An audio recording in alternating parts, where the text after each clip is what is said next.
Today we'll figure out how you can build your portfolio from scratch as a photographer. Let's go.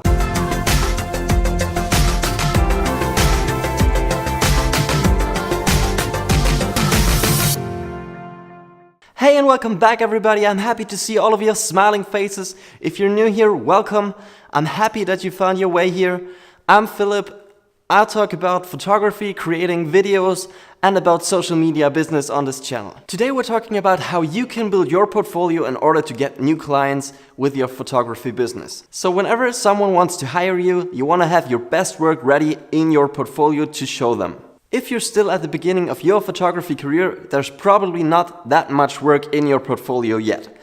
But in order to fill that up, you need to get some projects. And we will talk about how you can get some of these projects today. So it actually depends on what kind of photography you want to be hired for. So in case you want to be hired as a portrait photographer, the first thing that comes to mind is asking your friends if you can take their portrait in order to fill your portfolio with images of your friends. So if you go out then and ask all of your best friends if they would be comfortable you taking their picture and using it in your portfolio, you'll probably end up with at least 3 or 5 people depending on how much people are comfortable in front of the camera. But then you can start to show other people, oh, I took this photo of him and this photo of her, and they might also get comfortable if you take good photos. So that's a pretty good approach if you want to get into portrait photography. But if you want to get into wedding photography, for example, there's certainly a better way to get into that. There are 2 ways that I can recommend for you to fill up your portfolio. So the first thing is, whenever you attend a wedding, ask the couple if you can take your camera and also take some pictures without distracting the main photographer, of course. But you can learn a lot from just trying to shoot without any pressure. Another great way is assisting real wedding photographers. You really can learn a lot from assisting them. Also a great way is offering your services for free. So being upfront with the couple and saying, I've never shot a wedding before, but I want to get into wedding photography, so I'm offering my services for free. And you don't have to pay anything, but if there are some shots missing, you're not too much under pressure because you're not taking the money.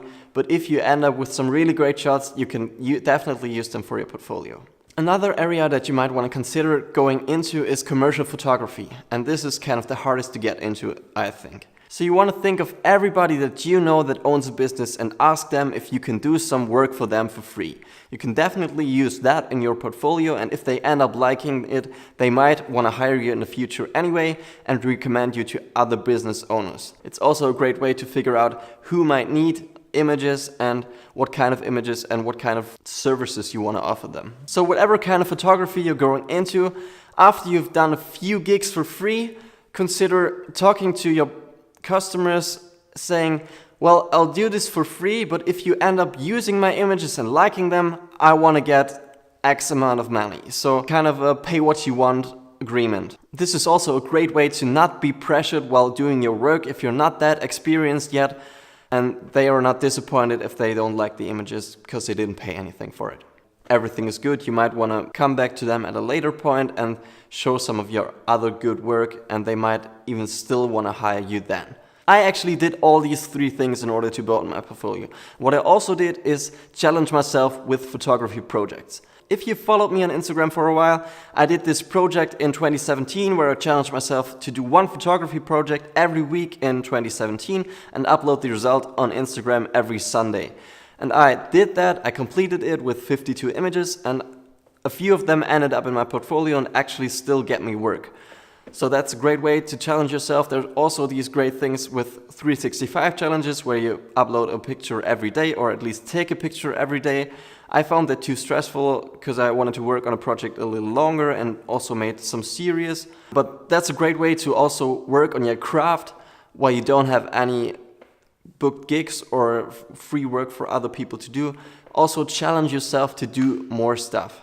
The last tip I want to give you today for building your portfolio is telling people about you being a photographer. So from the second that you say, I want to become a photographer, tell anybody that you are taking pictures and that you're good at that. Also deliver on that if you tell people that you're good on that. All of your friends that know that you're taking great pictures will recommend you to anybody that needs an image and will tell, there's this friend of mine that takes great pictures, you might want to check him out.